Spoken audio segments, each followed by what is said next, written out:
The basic reason why we don't notice the self is that the self doesn't need to look at itself.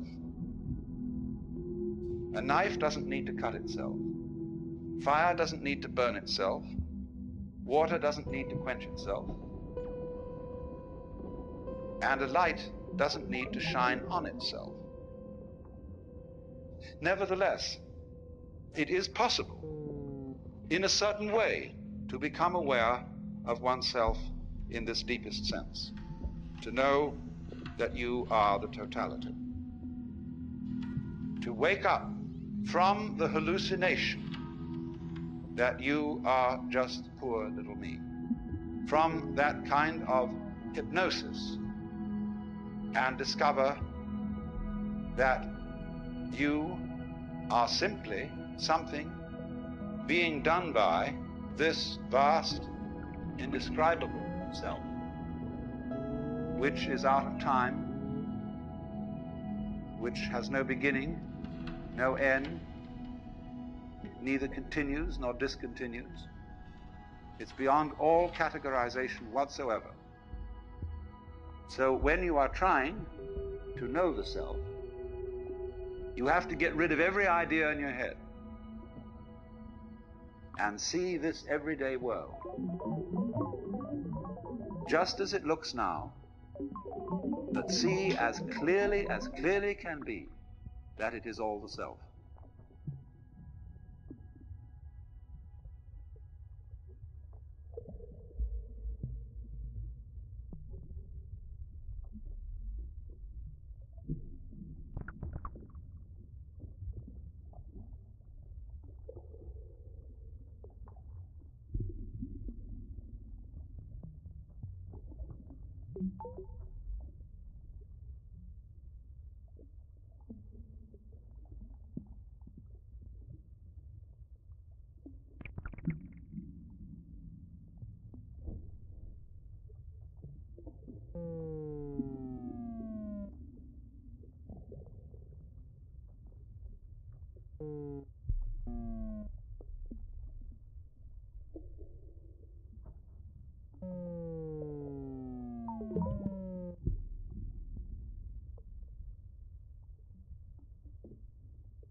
If you look at the moon, you might imagine at full moon that you were looking at a disk until somebody points out to you that it's a ball. Sunrise is not the same event for a person who thinks that the Earth is the center of the solar system as it is for a person who knows that the sun is the center of the solar system and that the Earth is turning. Now, nothing in the way of a sense impression has changed, but your understanding of it has changed radically. The senses see the same event, but there is a different interpretation. And so, seeing is done much more with the mind than with the eye. We see what we are taught to see. We see in terms of our ideological structure, our culture, our conditioning. And so all that conditioning teaches us to see the world in its separateness. But you can be deconditioned from that and see just this same world that you're looking at now in its unity.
You must understand that when we talk of things, people, houses and waters and mountains, that thinking about them that way emphasizes their difference. It stresses differentiation. But you see, you don't really know what differentiation is unless you know what sameness is. Just as you don't know what to be is unless you know the meaning of not to be. And the boundaries of things which outline them, we say, well, I begin maybe up here, and above my head it's not me anymore. So this cranium thing, this skull with hair on top of it, divides me from space. True if you want to look at it that way, but it's equally true that my cranium joins me to space. Imagine what would happen to me if there weren't any space around me. My outline would thereupon disappear. Because you see, every boundary needs two sides, the inside and the outside. And you can't separate them. So boundaries are held in common. They join things as much as they divide them. Now, we are taught, you see, not to see that way. Our conscious attention is captured by figures within backgrounds, and it tends to ignore backgrounds. It is captured by things that move rather than things that are relatively still. And so when we see someone going up a hill, we say the man is going up the hill. We don't see also that the hill is coming down to the man.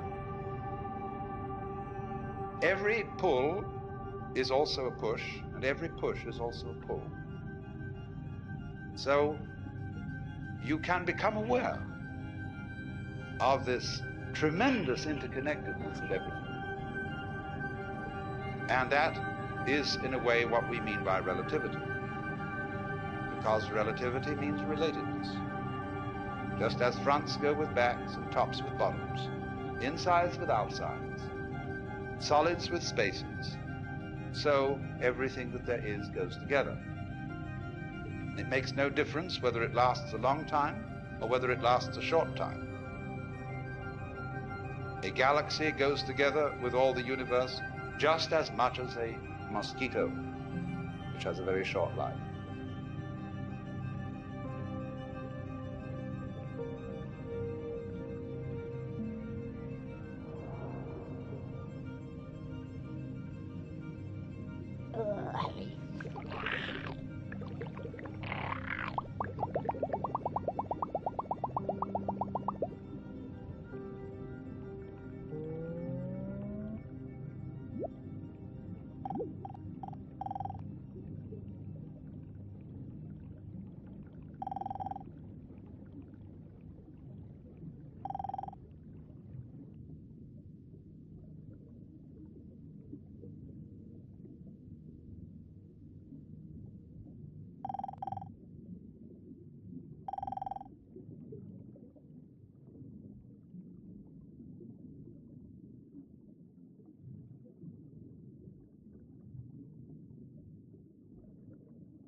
From the standpoint of the self, time is completely relative. You can have, if you scale it down, as much time between two of those very rapid drum beats as you can in eons and eons and eons. It's all a question of point of view or level of magnification. Change your magnification on your skin, take out a magnifying glass, and you don't see the familiar skin anymore. You see all the pores with hairs sticking out of them. Change it again and get a microscope, and you see cellular structure. Get an ion microscope, and you see molecules. And we know that it can get smaller and smaller and smaller, and that the spaces between these minute units are so vast that they're comparable to the distances between the sun and planets in scale. So also with time. So in this sense, there could be vast, vast universes full of empires and battleships and palaces and brothels and restaurants and orchestras in the tip of your fingernail. And on the other hand, we could be all going on in the tip of somebody else's fingernail.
It's very important to understand not only the relativity of size and of time, but also of what there is. Now, as you know, the human senses respond only to a very small band of the known spectrum of vibrations. We know through instruments of quite a vast spectrum, but we, as I say, with our senses, see only a little of it. If our senses were in some way altered, we would see a rather different looking world. We can do this, of course. We can put on special lenses to enable us to see heat. And then we see all the heat radiations coming out of people. And we say, well, I never noticed that about you before. But so in the same way, you see, there are infinitely many possibilities of vibration and of organs sensitive to those vibrations. So that there could be worlds within worlds within worlds, spaces within spaces, just like the many, many wavelengths of radio and television, going on forever and ever in all directions. The possibilities are infinite. But having senses and noticing is a selective process. It picks out only certain ones, just as when you play the piano. You don't take both arms and slam down all keys at once. You select. And so perception is a kind of piano playing.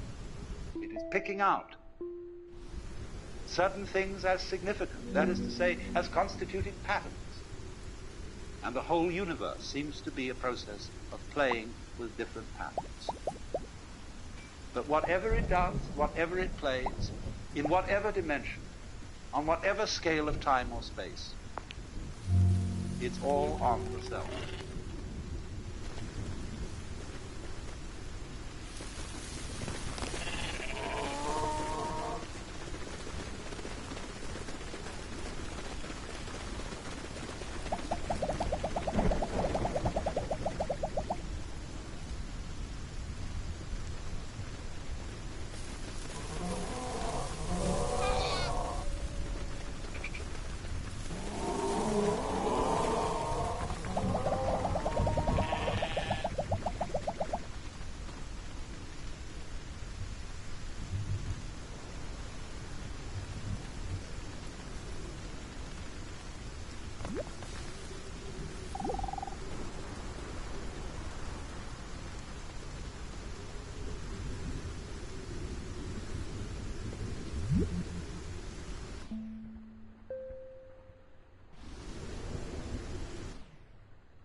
every self is modeled on and is an expression of the one self, because you all feel individually that you're the center of the world. And everything else is seen in circles, circling out, sphering out from where you are. And that's, as it were, called the microcosm, the little cosmos. But then in the same way, the macrocosm has a central self, although this is not central in the way we talk about centers in space. The center of a circle is in the middle of the circle, and the circumference is away from it. It isn't in the middle of the universe, spatially speaking. You might ask the question, where is the universe? Well, you can't say where, because every where has to be in relation to something. There would have to be another universe to say where this one is. But then, since those two together would constitute the universe, we wouldn't still be able to say where it was. It isn't anywhere. And so in that sense, the center isn't anywhere in space locally. And furthermore, the kind of space we are dealing with is only one possible kind of space. It's the kind of space our physical organisms are attuned to.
What is this that I call I? That's one of the very fascinating questions. It teases us out of thought to think about death in the sense of going to sleep and never waking up. Imagine that. And you find you can't. And yet it's a thought that although you can't get to grips with it, it remains fascinating. Also the question, How is it suddenly that you awakened into this world? Where were you before? And that's the same sort of weird question as what it would be like to go to sleep and never wake up. What was it like to wake up having not previously gone to sleep? It's very mysterious. But as you go on and plumb this question, you begin to develop the feeling that your existence is exceedingly odd. In many ways odd. Odd because it is here and it so easily might not have been. After all, if your father hadn't met your mother, would you be here? Now, of course, somebody would be here, because he might have met somebody else. Would that be you? Of course it would. Don't you see? You can only be you by being someone. But every someone is you. Every someone is I. That's your name, you say. It's me. I am here. And everybody feels that I in the same way. It's the same feeling, just like blue everywhere is the same color. So I-ness being, as it were, the most fundamental thing in man is also fundamental to the universe. It too is I. And our I is a special case of it, coming out from the, in quotes, central I. So you see, there's really nothing to worry about, because the important you is perfectly indestructible. It's what there is.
You must remember, of course, that the word play and the word game have many levels of meaning.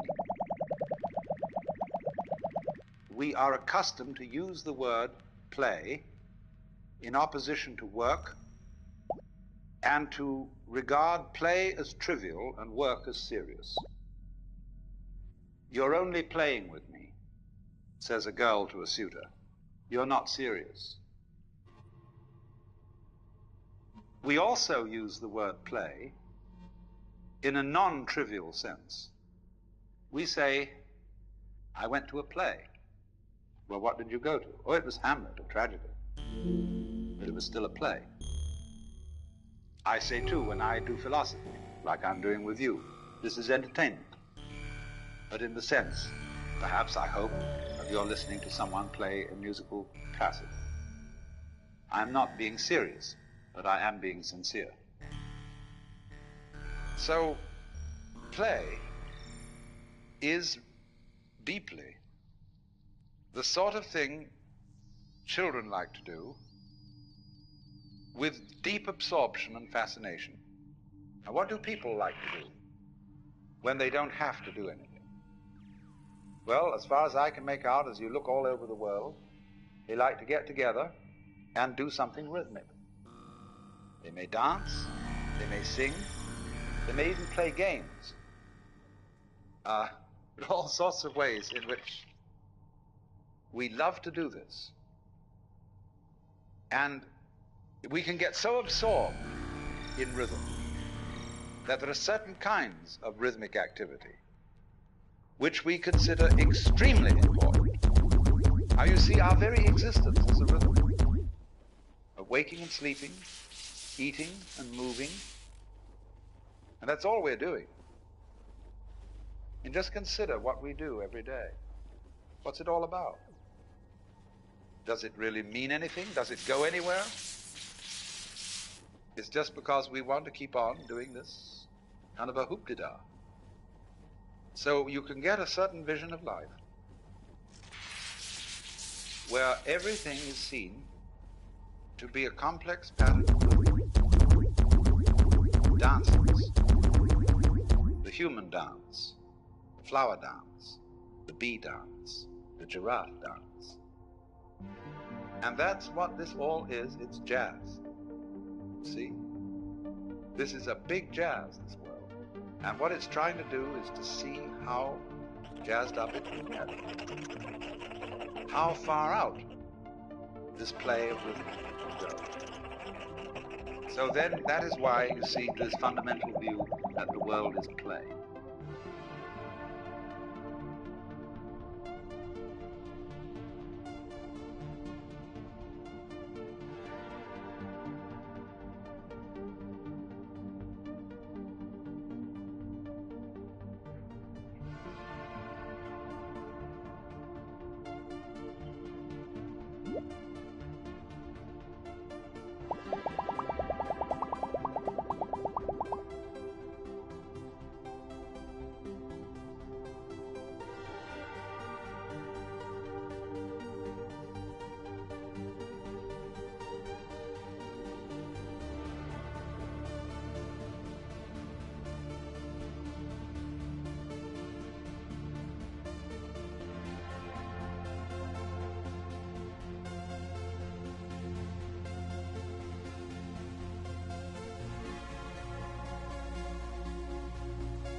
And so in all this, you see, when you get a game going of this kind, there comes the point of what you might call emotional investment. When you feel that the outcome of this particular feature in the game is urgent. See, this matters. And it's up to you what you think matters. We teach our children what matters, what's important for them to learn. And we teach them basically that it's important to live. You must go on. That's terribly important. But when you see you have this terrifying urgency to go on and feel you must, this is important, this matters, we screen out of our consciousness the fact that this is our own volition and our own game, because we are captivated by the illusion of the necessity and the importance of going on, to keep other people going on, to keep children going on, to keep this thing up. And the difficulty is that as we become disturbed and anxious about this, it's more difficult to keep the game going. In proportion as we are frightfully concerned to survive, we start fighting other people.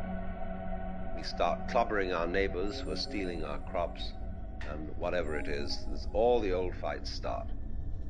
And it is these fights which, more than anything else, at the moment, you see, are endangering the entire human project.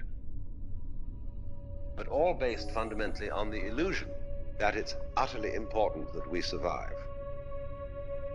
The illusion that I am going on, that I constitute a real continuity from this moment to the next moment, to the next moment, to the next moment.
What are you afraid of losing when you die? Why? All the capital you've acquired during your life, the experiences, the friends, the status, the skills, everything that you remember would be destroyed ordinarily when you die.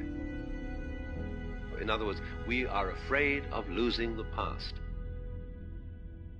Now it's perfectly obvious that when you die, Yes, everything that you've acquired as an individual and stored in your brain is dissolved and distributed.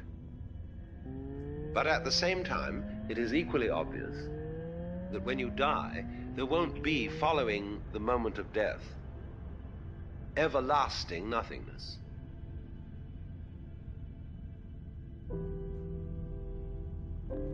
When you die, you're always reborn, just as you were before.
When you came into this world, there gradually arose into being the sensation of I. And it stays there a while, it goes through a development, and then it drops off. But all the time, everywhere, there are other I's starting up. See? Whether they be human, animal, anything you like. They be in other galaxies, etc. Always, they're starting up. Now, you would say, is there no connection between them? No, in the same way there is no connection between the molecules in your hand. And yet you say it is a hand. But if you look at it under a powerful enough microscope, the molecules in your hand are miles apart. And you would say there's no connection between them. What's the connection between this galaxy and other galaxies? Well, we can't see any connection. And yet there are gravitational swings whereby they respond to each other and move in a certain collective order. So in a very similar way, the constant appearance of beings who feel that they are I constitute a wave motion. You can see it either way. You can see yourself, in other words, as existing only now. That's the only you there is. The alternative to that, logically, is to see yourself as everything.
So everybody is involved in playing the game of life in a way that goes beyond play and becomes deadly serious. And as a result, the whole of existence is lived in a state of constant frustration, because you are trying all the time to hold together and to preserve something which in the long run can't be preserved at all. And therefore, in response to this cry of pain, which everybody puts up as a result of being in this situation, of trying to hold on to things, the wisdom of the various ways of liberation, be they Hindu, Buddhist, or whatever, is saying to everybody, look now, cool it, wake up. This is the kind of thing that's going on, and you are not a captive in a trap. You're not just some mere little measly being that somehow or other was brought into an insane universe. But you are what the thing is. You are not the victim. You are the system. Only you have identified yourself with a one wave in it. That is to say, a particular accumulation of memories, of associations, of skills, of things that you've learned. And you don't want to let go of them, because you found in that accumulation of memories, which you call yourself, an identity. So you know where you are, or think you do. But actually, you don't need to be anywhere. Where is the universe? Think up an answer to that one. And so the question, where is the universe, is really ultimately the same question as where are you? And so what this is saying is, look, let go. It's all right to play the game, be involved, work out the various intrigues, problems, creative projects, and so on that life involves. That's fine. But if you get involved in it so that you're hung up, this deprives you of delight and joy in playing the game. So the point is to get people unhung up on the whole thing.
No point of view is the right one.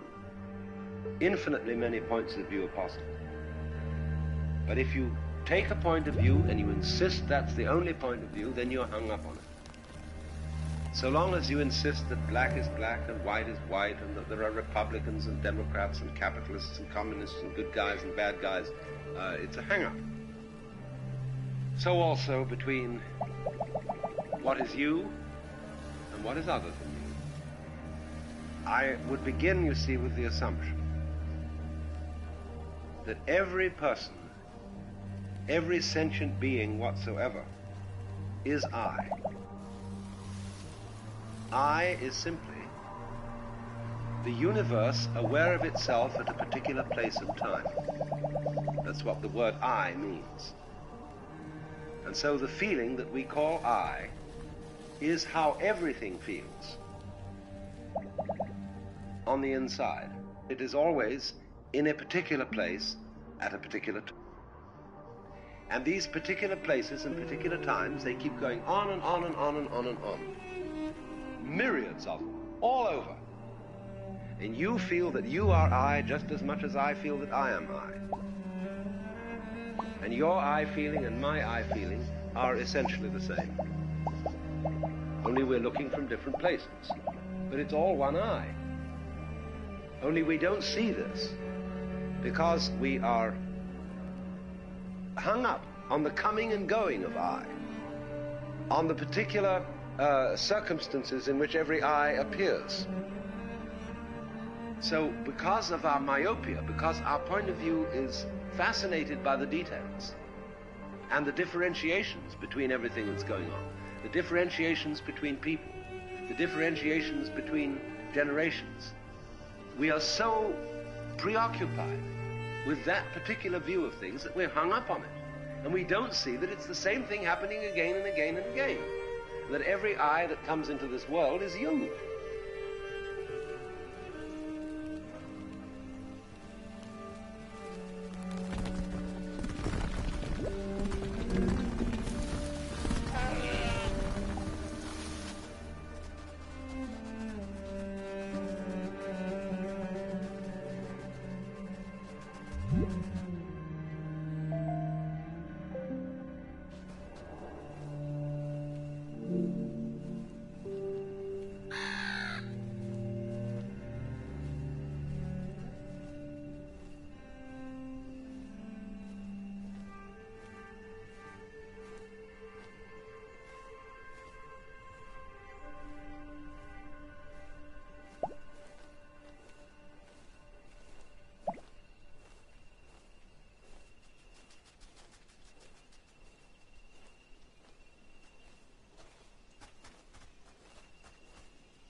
all eyes are I, wherever soever scattered, because you see, this is the place.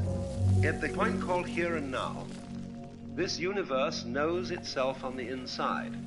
You look around you, and you see everything, as it were, presenting an exterior to you. But my relationship to the other is always seeing life on the outside. However much I get down to the tiniest cells that constitute your nervous system, if I go down into the molecules, I go down into the atoms, I'm still regarding them from the outside. The only point at which I know the thing on the inside is where I am. Then I have inside knowledge of what everywhere else appears to be outside. So to realize inside, there must, of course, at the same time be outside. To realize self, there must be the counterbalance of other. Because it's like black and white, it's like back and front.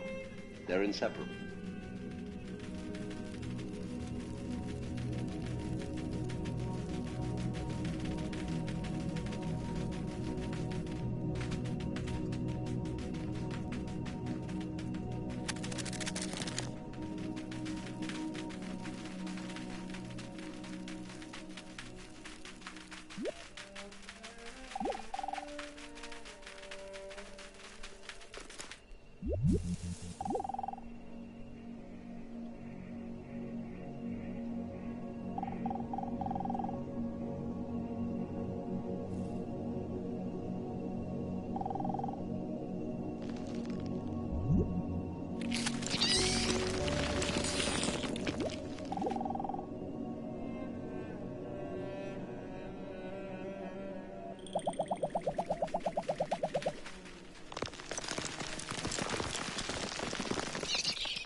So then, this is where we start from, that every being coming into this world is I, and they keep on coming.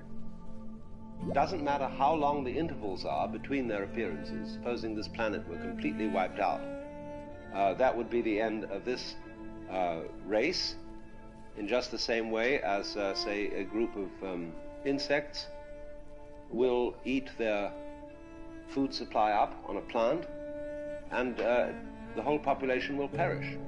Happens again and again. But it seems perfectly reasonable to suppose, in other words, that there is a constant rhythm of what we call consciousness, being awake to life, going on and on, just as stars go on and on. If the stars are going on all over the place, if galaxies are going on all over the place, it's equally reasonable to suppose that life is going on all over the place. And although the distances from our particular point of view between these islands of life may be vast, don't forget that the distances between the molecules in your own body are equally vast on their scale.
distance, space, isn't just removal. Space isn't just nothing. This is the grand delusion that space is somehow a thing to be ignored. This is very clearly explainable in terms of the Gestalt theory of perception. The Gestalt theory of perception is that we notice the figure and ignore the background. We notice what is a relatively small enclosed space and ignore the more dispersed. We notice what moves against what is relatively still, and what is relatively still is ignored. So likewise, when we get a constant stimulus of consciousness, we begin to ignore it and not to notice it. Consciousness tends always to notice novel things, novel changes in the environment.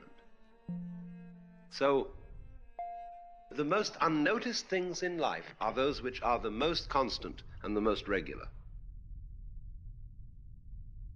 And because you see you lose touch with the most constant and the most regular things, you screen them out of your general thought as insignificant. They don't matter. They're not there. And the most ignored thing is space. Because space is always the background. The solids are the figures. And therefore we say simply, space is just nothing. It may be filled around this planet for a little distance with air, which is important, but out there, space, that's nothing at all. And so we say that is nothing. But all that is saying is that that is the background to every figure. And as the figure cannot be there without the background, the solid cannot be there without the space. So the space of the world is the one thing we've forgotten, and the one thing that is absolutely essential to there being anything at all.